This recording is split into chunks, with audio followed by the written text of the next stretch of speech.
सड़क से लेके संसद तक मिडिल क्लास की आवाज बनेंगे, उनकी आवाज उठाएंगे, उनके मुद्दों को उठाएंगे। मिडिल क्लास की आवाज की गूंज अब संसद में सुनी जाएगी।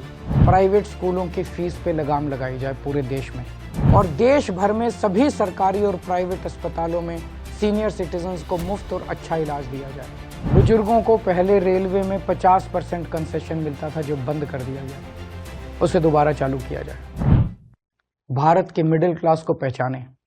आज मैं ये ऐलान करता हूं कि मैं और आम आदमी पार्टी सड़क से लेके संसद तक मिडिल क्लास की आवाज बनेंगे, उनकी आवाज उठाएंगे, उनके मुद्दों को उठाएंगे।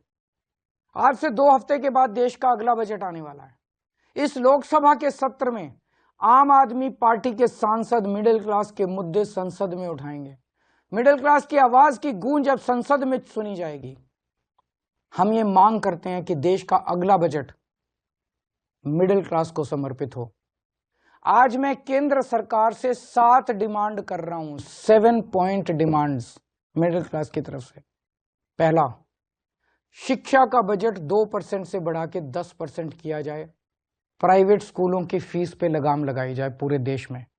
दूसरा, उच्च शिक्षा के लिए, हायर एजुकेशन के लिए सब्सिडी और स्कॉलरशिप्स दी जाएं।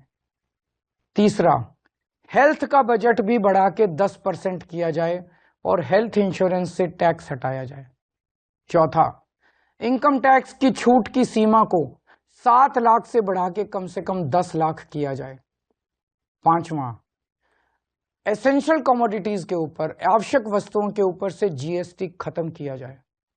छठा, सीनियर सिटीजन्स के लिए मजबूत रिटायरमेंट प्लान और पेंशन की योजनाएं बनाई जाएं और देश भर में सभी सरकारी और प्राइवेट अस्पतालों में सीनियर सिटीजन्स को मुफ्त और अच्छा इलाज दिया जाए। और सातवां, बुजुर्गों को पहले रेलवे में 50% कंसेशन मिलता था जो बंद कर दिया गया, उसे दोबारा चालू किया जाए। ये है हमारा मिडिल क्लास का मैनिफेस्टो। अगर आप हमारे मिडिल क्लास मैनिफेस्टो से सहमत हैं तो हमारी वेबसाइट middleclassmanifesto.com पर साइन करें और आप अपनी भी आवाज केंद्र सरकार तक पहुंचाएं। अगर देश का पूरा मिडिल क्लास एक साथ एकजुट होकर अपनी आवाज उठाएगा तो सरकार की हिम्मत नहीं है कि वो आपकी आवाज ना सुने। सरकार को आपकी आवाज